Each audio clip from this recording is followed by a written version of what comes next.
नमस्कार, मी वेदश्री दामाणे जय महाराष्ट्र कॉलिंग या कार्यक्रमामध्ये आपलं स्वागत करते। आपण या कार्यक्रमामध्ये अनेक विषयांवर चर्चा आणि तज्ञांचं मार्गदर्शन घेत असतो। आज आपण चर्चा करणार आहोत LIC एजन्सी आणि इन्शुरन्स या विषयावरती। LIC एजंट हा असा व्यवसाय आहे ज्यात आपण कोणत्याही ठराविक शिक्षण पद्धतीवर अवलंबून न राहता केवळ 12वी पूर्ण असतानाही आपला स्वतंत्र व्यवसाय सुरू करू शकतो। यात गरज असते ती या क्षेत्रातील ज्ञान आणि योग्य मार्गदर्शनाची। याशिवाय आपण इन्शुरन्स घेताना काय काळजी घ्यावी, कुठल्या बाबी मुद्दे लक्षात घ्यावेत यावर मार्गदर्शन घेणार आहोत। आणि त्यासाठी आपल्यासोबत या शो मध्ये मार्गदर्शनासाठी सहभागी झालेत रामचंद्र केळकर सर। या शो मध्ये आपलं खूप खूप स्वागत आहे। रामचंद्र केळकर यांची थोडक्यात ओळख म्हणजे गेल्या 37 वर्षांपासून ते या क्षेत्रात कार्यरत आहेत। 2002 पासून ते चेअरमन्स क्लब मेंबर आहेत। याशिवाय ते प्लग म्हणजेच प्रोफेशनल लाईफ इन्शुरन्स अंडरराइट्स गिल्डचे प्रेसिडेंट सुद्धा आहेत। सर, आपण या चर्चेला सुरुवात करणार आहोत, पण त्याआधी मी प्रेक्षकांना सांगू इच्छिते की आजचा आपला जो विषय आहे म्हणजे LIC एजंट आणि इन्शुरन्स या विषयावरती तुम्हाला सुद्धा जर सरांना काही प्रश्न विचारायचे असतील तर तुमचा फोन उचला आणि 1800-103-3043 या टोल फ्री क्रमांकावरती आम्हाला संपर्क करा आणि तुमचे जे काही प्रश्न असतील ते या शो मध्ये विचारा। आपण चर्चेला सुरुवात करूयात। पहिलाच प्रश्न तुम्हाला विचारेन की इन्शुरन्स म्हणजे काय आणि या इन्शुरन्सचे काही प्रकार असतात का? इन्शुरन्स म्हणजे विमा, आणि आपण विमा अशासाठी करत असतो की आपल्यावरती कुठली ह्या प्रकारची आपत्ती येऊ शकते आणि ते आल्यानंतर आपल्याला त्याच्यामधनं कमीत कमी फायनान्शियल लॉस होईल, कमी लॉस होईल अशा पद्धतीने विम्याकडे बघायचं असतं।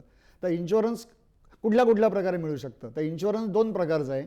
एक लाईफ इन्शुरन्स जे मनुष्याच्या जीवनावरती किंवा माणसावरती केलं जातं, आणि दुसरं जनरल इन्शुरन्स ज्याच्यामध्ये घर, मोटरगाडी, तुमचं घरातल्या वस्तू, ज्याला आपण म्हणतो की जनरल इन्शुरन्स, किंवा मेडिक्लेम टाईप पॉलिसीज म्हणजे हेल्थ इन्शुरन्स। हेल्थ इन्शुरन्सची गरज आपल्याला याच्यापुढे दिवसेदिवस निश्चितच वाढत राहणार आहे, कारण होणारा हॉस्पिटलसाठीचा खर्च आणि हॉस्पिटलसाठी लागणारे पैसे हे दिवसेदिवस वाढत जात आहेत। म्हणजे मला वाटतं आहे तर ते आकाशालाच भिडत जाणार आहेत पुढच्या 10 वर्षामध्ये। कारण काही वर्षापूर्वी 1 लाख रुपयाचे मेडिक्लेम असणं कॉस्टली वाटत होतं, आज 25 लाखाचे मेडिक्लेम पण कमी वाटू शकते, अशी परिस्थिती आहे। नक्कीच। आणि असा आपला मुद्दा आहे तो म्हणजे LIC एजंट आणि इन्शुरन्स। तर या विषयातला पहिला प्रश्न तुम्हाला विचारीन की LIC एजंट कोण होऊ शकतं? साधारणपणे शहरांमध्ये 12वी पास कोणीही माणूस इन्शुरन्सची एजन्सी घेऊ शकतो, आणि खेडेगावांमध्ये म्हणजे तालुका लेवलला आपण गेल्यानंतर 10वी पास, कारण 12वी पास असल्याशिवाय तुम्हाला इन्शुरन्स एजंटच्या परीक्षेला बसता येणार नाही। कारण इन्शुरन्स एजन्सी एकेकाळी म्हणजे जेव्हा आम्ही घेतली तेव्हा जी सोपी होती ती आता कमीत कमी त्रास घेऊनच सुद्धा ती एजन्सी मिळणार आहे। पण त्याच्यासाठी तुम्हाला एक 50 तासाचं ट्रेनिंग प्रत्येक कंपनीने सांगितलेलं, त्याच्यानंतर दिलेली परीक्षा, आणि त्याच्यानंतर तुम्हाला लायसन्स मिळणार आहे। त्यामुळे कमीत कमी क्वालिफिकेशन हे 12वी पाहिजे। त्याच्यासाठी तुम्ही 12वी सायन्स आहात, कॉमर्स आहात, आर्ट्स आहात किंवा इंजिनिअरिंगमधले आहात, त्याला काही जसं मॅडमनी सुरुवातीलाच सांगितलं की क्वालिफिकेशन काय आहे ह्याच्यापेक्षा सुद्धा ज्या माणसाला काम करायची इच्छा आहे आणि ज्या माणसाला जास्तीत जास्त वेळा लोकांनी नाही म्हटलं तरी त्यांना भेटायची इच्छा आहे असा माणूसच इन्शुरन्स एजंट म्हणून होऊ शकतो आणि सक्सेसफुल होऊ शकतो। आपण प्रेक्षकांचे सुद्धा प्रश्न घेतोय आणि पहिला प्रश्न येतोय कुलदीप कौर आहेत आपल्यासोबत बीडहून। कुलदीप, तुमचा प्रश्न विचारा। हॅलो, नमस्कार।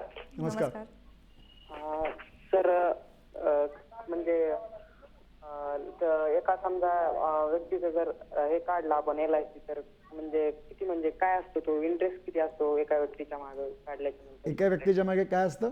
पॉलिसी काढली इंटरेस्ट मधले एका व्यक्तीचं समजा आपण LIC काढलं तर त्यानंतर काय काय बेनिफिट, म्हणजे काहीतरी असतं ते टक्केवारी? काय बेनिफिट्स मिळू शकतात असा त्यांचा प्रश्न। इन्शुरन्स पॉलिसी जेव्हा आपण काढतो तेव्हा आपल्याला इन्शुरन्स पॉलिसीसाठी लागणारा हप्ता, ज्याला प्रीमियम म्हणतात, तो भरावा लागतो। तो प्रीमियम कसा असतो तर साधारणपणे आपण एक 15 वर्षाची पॉलिसी जर घेतली तर मिनिमम इन्शुरन्स आजकाल 1 लाख रुपये सम ॲश्युर्ड असं झालेलं असल्यामुळे आपल्याला वर्षाला 7,000 रुपये हा मिनिमम प्रीमियम भरावा लागेल। आता 7,000 रुपये भरल्यानंतर काय होतं तर दुर्दैवाने आपलं काही बरं वाईट झालं तर आपल्या कुटुंबाला 1 लाख रुपये मिळू शकतात। पण त्याच्याच बरोबर इन्शुरन्स कंपनी म्हणजे पर्टिक्युलरली LIC ही त्या पॉलिसीवरती बोनस देत असते। आता बोनस कुठून मिळतो आपल्याला तर सगळ्या लोकांकडनं जमा झालेले जे पैसे असतात ते LIC ठराविक पद्धतीने इन्व्हेस्ट करत असते, आणि त्या पैशावरती मिळणारा परतावा म्हणजे त्याच्यावरती मिळणारं व्याज असं म्हणता येणार नाही, पण त्याच्यावर मिळणारा फायदा, हा सगळा फायदा पॉलिसी होल्डर्सनाच द्यायचा असतो, कंपनीला स्वतःकडे ठेवता येत नाही.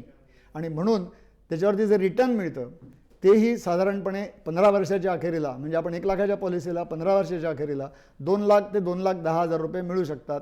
पण नॉमिनीला आपल्या पश्चात, म्हणजे आपण दुर्दैवाने आपलं काही बरं वाईट झालं तर ज्या दिवशी ज्या वेळेला होईल त्या वेळेनंतर काही दिवसामध्ये आपण क्लेम सबमिट केल्यानंतर 1 लाख रुपये अधिक तोपर्यंत जमा असणारा बोनस हा नॉमिनीला मिळू शकतो.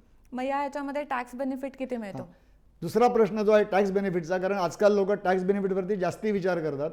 तर इन्शुरन्सचा भरलेला प्रीमियम हा इन्कम टॅक्सच्या सेक्शन 80C मध्ये 1.5 लाखापर्यंत एक्झम्पशन मिळतं. आता 1.5 लाख रुपयामध्ये इन्शुरन्सच्या बरोबरीने इतर इन्व्हेस्टमेंट्स पण आहेत. म्हणजे PPF आहे, PF आहे, हाऊसिंग लोनचं प्रिन्सिपल आहे, NSC आहे, त्याच्याचबरोबर NPS हा पण एक नवीन प्रकार आहे. कारण आजकाल लोकांना इन्शुरन्समध्ये पेन्शनचा विचार जास्ती लोक करायला लागलेत की मला पेन्शन मिळाली पाहिजे. कारण सध्याच्या दिवसांमध्ये लोकांच्या नोकऱ्या जेव्हा संपतात किंवा 50ला किंवा 55 वर्षे माणूस रिटायर होतो तेव्हा त्याला पेन्शनची निश्चित गरज असते. कारण सध्याच्या ट्रेंडप्रमाणे नोकरी माणसाची 25 वर्ष मॅक्झिमम असते, पण 25 वर्षानंतर माणूस 30 ते 35 वर्षही जगू शकतो. आणि ते 35 वर्ष जगण्यासाठी जे पैसे लागणार आहेत ते आपल्याला पेन्शनच्या रूपातच घ्यावे लागतात. कारण आपल्या देशामध्ये आजकालची परिस्थिती बघू जाता एकत्र कुटुंब पद्धती जवळजवळ नामशेष म्हणत नाही मी, पण बंद व्हायच्या मार्गावरती आलेली आहे. त्यामुळे प्रत्येकाला स्वतःचाच विचार करावा लागणार आहे. नक्कीच. आणि इथे आपण सुरुवातीला घेतलेला विषय तो म्हणजे की एजंट व्हायचं असेल तर कोण होऊ शकतं. या व्यतिरिक्त आणखीन एक प्रश्न म्हणजे जर गृहिणींना एजंट व्हायचं असेल तर मग त्यांच्या दृष्टीने, कारण त्यांना जर घर सांभाळून हे काम करायचं असेल तर त्यांच्या दृष्टीने किती फायदेशीर आहे? कुठलीही गृहिणी जी 12वी पास आहे शहरामध्ये आणि 10वी पास आहे खेड्यामध्ये ती इन्शुरन्स एजन्सी घेऊ शकते. तिला जवळच्या इन्शुरन्स ऑफिसमध्ये, आता याचा अर्थ इन्शुरन्स ऑफिस याचा अर्थ LICचं ऑफिस असं मी सांगेन, पण त्याच्याचबरोबर आपल्या देशामध्ये आता 22 प्रायव्हेट कंपन्या इन्शुरन्सचं काम करत आहेत.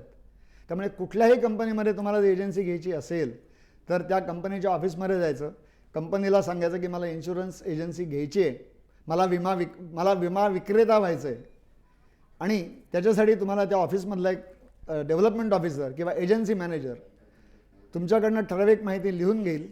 त्याच्यानंतर तुम्ही 100 रुपये भरून एजन्सी घ्यायचा फॉर्म भरून द्यायचा आणि त्याच्यानंतर तुम्हाला 50 तासाचं ट्रेनिंग ते घ्यावं लागेल आणि त्याच्यानंतर ती परीक्षा असेल. तर मित्रांनो आणि मैत्रिणींनो, मी तुम्हाला एकच गोष्ट सांगेन की इन्शुरन्स एजन्सी घेणं हे एकदम सोपं आहे, पण ती एजन्सी घेत असताना मला भरपूर काम करायला लागणार आहे, मला भरपूर लेगवर्क करायला लागणार आहे. अशी ज्याची तयारी आहे, म्हणजे ज्याला परसिस्टन्सी म्हणतात, की आज काम करायला पडल्यानंतर बाहेर पडलं आणि आज काम झालं नाही तर संध्याकाळी घरी आल्यावर आपल्याला वाटतं अरे बाबा आजचा दिवस फुकट गेला. तर असे फुकट जाणारे दिवस ज्या माणसाचे जास्ती होतात सुरुवातीच्या काळामध्ये, तो माणूस आयुष्यभर इन्शुरन्स एजंटच राहतो. आपण पुढचा प्रश्न घेऊया. तर किरण निकम आहेत आपल्यासोबत. किरण, तुमचा प्रश्न विचारा. मी औरंगाबादहून बोलतो. बोला. आणि मी काय होतं, आपल्या एखादा जवळचा मित्र असतो त्याच्याकडनं आपण LIC घेतो. हो. पण मग ते जे समजा फॉर एक्झाम्पल ते एखादा हप्ता आहे आपण भरतो किंवा मग नंतर तो एखादा हप्ता भरतो, पण काही नंतर आपले हप्ते जर थांबले, थकले हप्ते, तर मग अशा वेळेस ते पैसे आपले परत मिळतात का? हा प्रश्न खरंच चांगला आहे. कारण LICचं स्टॅटिस्टिक्स पण असंच दाखवत आहे की साधारणपणे 25% पॉलिसीज, 100 मधल्या 25 पॉलिसीज ह्या पहिल्या 2-3 वर्षातच बंद पडतात. त्याला कारणं काही असतील की एजंटने रिमाइंड केलं नाही, प्रीमियम भरायचा राहून गेला, माझ्याकडे पैसे नव्हते. कारण इन्शुरन्सचा प्रीमियम ही एकच गोष्ट अशी आहे की स्वतः लक्षात ठेवून ती भरावी लागते. जसं आपल्या घरी वाणी येऊन पैसे मागू शकतो, दूधवाला मागू शकतो, पेपरवाला मागू शकतो, पण इन्शुरन्स एजंट जर तुमचा मित्र असेल तर जोपर्यंत त्या माणसाची एजन्सी चालू आहे तर तोपर्यंत तुम्हाला आठवण करत राहील.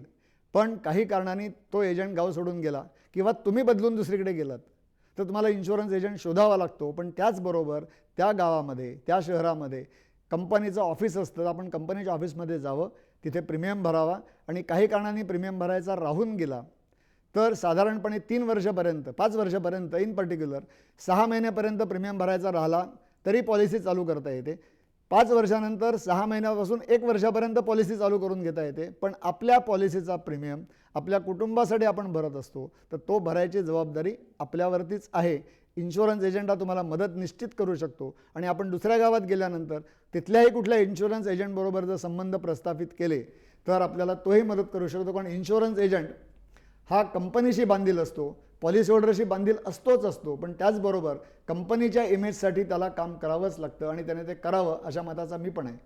आपण पुढचा प्रश्न घेऊयात. खूप छान माहिती दिलीत आता. ओमप्रकाश राठे आपल्यासोबत कोल्हापूरहून. ओमप्रकाश, तुमचा प्रश्न विचारा. ओमप्रकाश, आवाज येतोय तुमच्यापर्यंत? नाही, काय कारणास्तव संपर्क तुटलेला आहे. मग असे हे जे इच्छुक एजंट्स असतात, तर मग त्यांना योग्य मार्गदर्शन देण्याचं काम कोण करतं?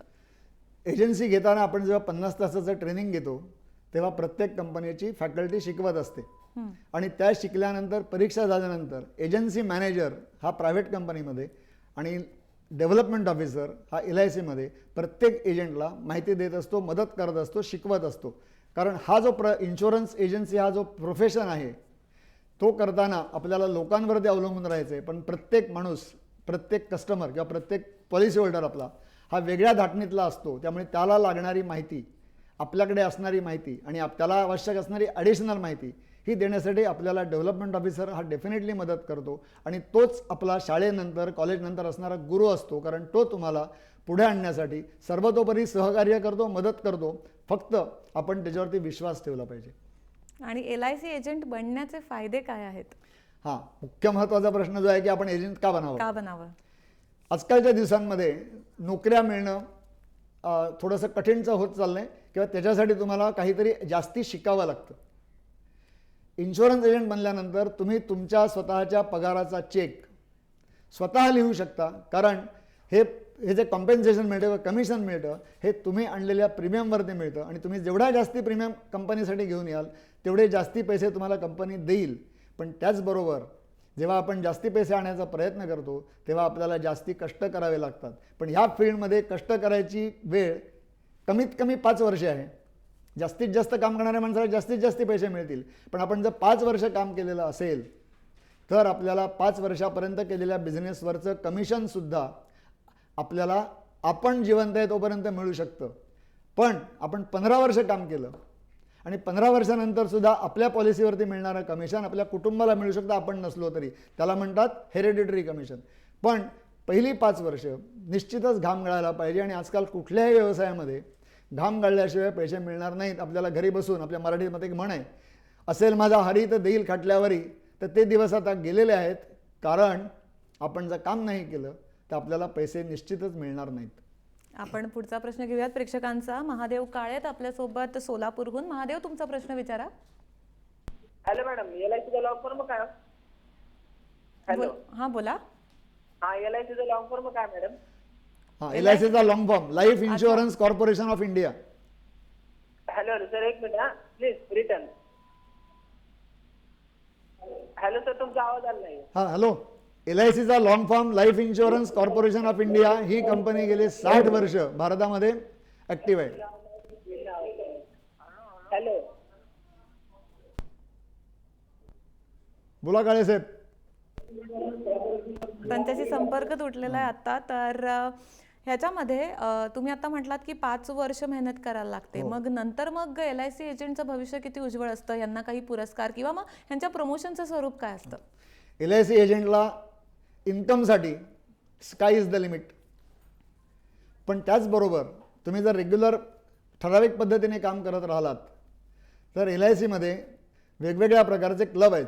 म्हणजे branch managers club, divisional managers club, zonal managers club, chairman's club आणि कॉर्पोरेट क्लब.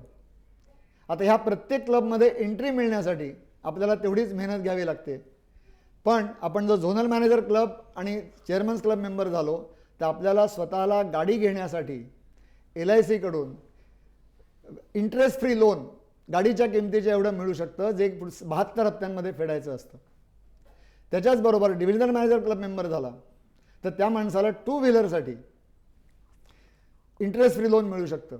आता इंटरेस्ट फ्री लोनचा अर्थ जर आपण घेतला तर आजकाल बँकेतनं लोन आपल्याला 9%, 10%, 15-12% मिळतात. आता 9% मिळत असतील, कारण पूर्वी 14% पण लोनचे रेट होते. पण आता 9%, 8% लोन मिळतात. पण ती घेतल्यानंतर आपल्याला फेडायची जबाबदारी असते. इथे आपल्या येणाऱ्या कमिशनमधूनच लोनचा इन्स्टॉलमेंट कापला जातो, त्यामुळे भरायची गरज नाही. पण त्याच्याच बरोबर जेव्हा आपण 2 व्हीलर किंवा 4 व्हीलरचा विचार करतो तेव्हा दर महिन्याला प्रत्येकाने असं ठरवलं पाहिजे की या लोनचा हप्ता मिनिमम मी दर महिन्याला नवीन प्रीमियम आणून करेन, म्हणजे लोनची लायबिलिटी राहत नाही. डोक्यावरती लोन लायबिलिटी राहते, पण लोनची जबाबदारी फेडायची किंवा त्याचं टेन्शन, आजकाल हल्ली पैसे परत करायचं टेन्शन असतं, ते राहत नाही. हा एक झाला पहिला भाग. त्याच्यानंतर हाऊसिंग लोन 4% मिळतं. आपल्याला घर बांधायचं असेल तर हाऊसिंग लोन पण मिळू शकतं. हा दुसरा ॲडव्हान्टेज क्लब मेंबर असल्यानंतर. आता क्लब मेंबर व्हायला प्रत्येक माणसाला कमीत कमी 5 वर्ष एजन्सी करायला पाहिजे, कारण क्लबमध्ये एंट्री 4थ्या वर्षी मिळते. बरं. आणि क्लबमध्ये एंट्री 4थ्या वर्षांनी का मिळते? कारण तुम्ही किती कंटिन्युअसली परसिस्टंटली आणि मन लावून काम करताय ह्याच्यावरती तुमची क्लब मेंबरशिप ठरत असते. आणि हे झाल्यानंतर तिसरा फायदा म्हणजे आपल्याला ऑफिस अलाउन्स मिळतो. ऑफिस अलाउन्स चेअरमन क्लब मेंबरला 50,000 रुपये वर्षाला मिळतात. कारण आपण जसा धंदा वाढवत जातो, आपलं ऑफिस वाढवत जातो, तसं आपली कामं वाढतात. आणि ती कामं करण्यासाठी आपल्याला आपल्या असिस्टंटवरती अवलंबून राहावं लागतं. सगळी कामं स्वतः करू शकत नाही. पण ते करत असताना ते चालवण्यासाठी लागणारे पैसे 50,000 रुपयापर्यंत LIC मधनं ऑफिस अलाउन्स म्हणून मिळतात. टेलिफोन बिल 12,000 रुपयापर्यंत टेलिफोन बिल आपल्याला मिळू शकतं. तर एवढे सगळे फायदे जर घ्यायचे असतील तर कमीत कमी 5 वर्ष. आणि दुसरं असं आहे की आपण जर 5 वर्ष काम केलं तर साधारणपणे आपण तहयात काम करू, कारण ह्या प्रोफेशनला रिटायरमेंट नाही. आता माझीच केस तुम्हाला मी सांगू शकतो की माझं वय आज 65च्या पुढे आहे आणि मी 37 वर्ष एजंट आहे. मला रिटायरमेंट नाही. नोकरी सोडूनही मला आता 18 वर्ष झालीत, कारण मी नोकरी करत असताना पण थोडा व्यवसाय करत होतो. नक्कीच. आपण LIC एजंट आणि इन्शुरन्स या विषयावरती रामचंद्र केळकर यांचं मार्गदर्शन सुरू ठेवणार आहोत. पण इथे वेळ झाली एका छोट्याशा ब्रेकची. बघत रहा जय महाराष्ट्र कॉलिंग.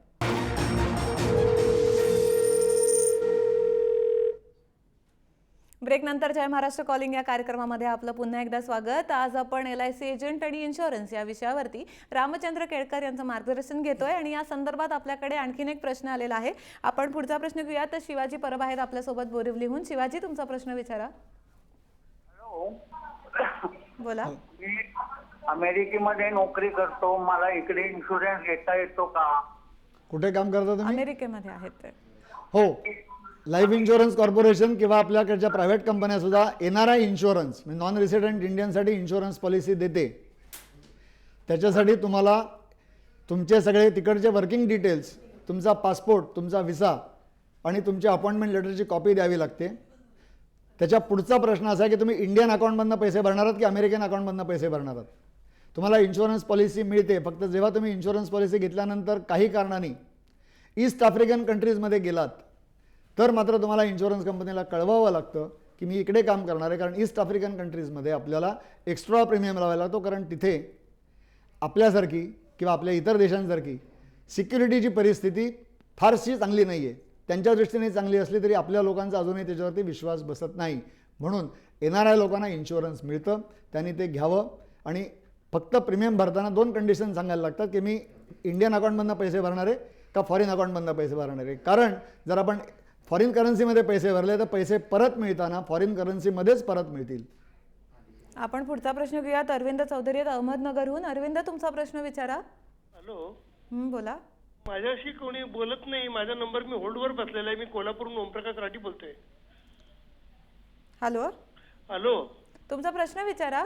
मी ओमप्रकाश राठी बोलतोय कोल्हापूरहून. हा, बोला बोला. ओमप्रकाश जी बोला, तुमचा प्रश्न विचारा. माझा प्रश्न असा आहे की जेव्हा कोणताही एजंट पॉलिसी द्यायला येतोय आणि ते हाऊस वाईफची पण करा, पोरांची पण करा, तुमची करा, ऍक्च्युली पॉलिसी कोणत्या माणसाने कशी करावी?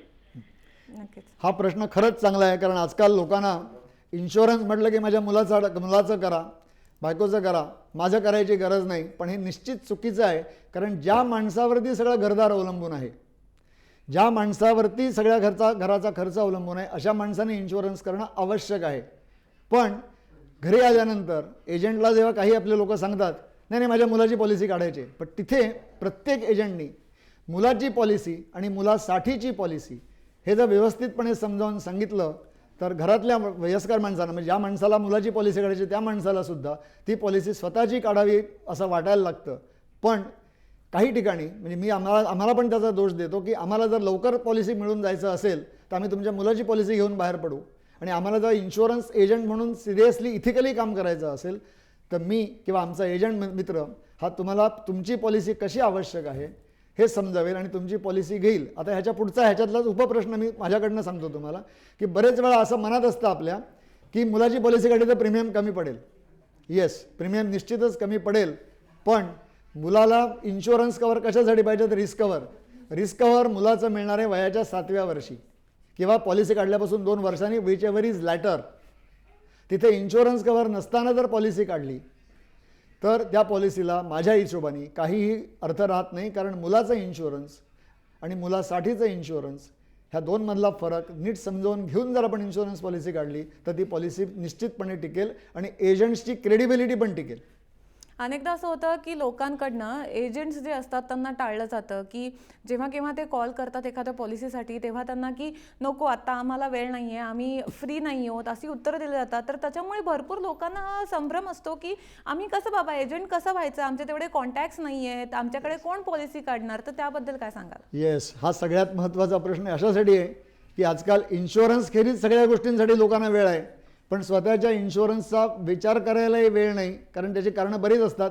एक, मला काय होणार आहे, कारण बेसिकली आपण एक प्रश्न असं समजून गेला पाहिजे की मला काय होणार आहे म्हणत असताना आपल्या देशामध्ये आजही 40च्या आतले जाणारे लोक ॲक्सिडेंटली किंवा आजारपणाने पण तेवढेच जास्ती आहेत. पूर्वीच्या काळी साधारणपणे 55 ते 60पर्यंत माणसाचं जाणं कमी प्रमाणात होतं. आता 55-60 नंतर लोक 85पर्यंत जगायला लागलेत.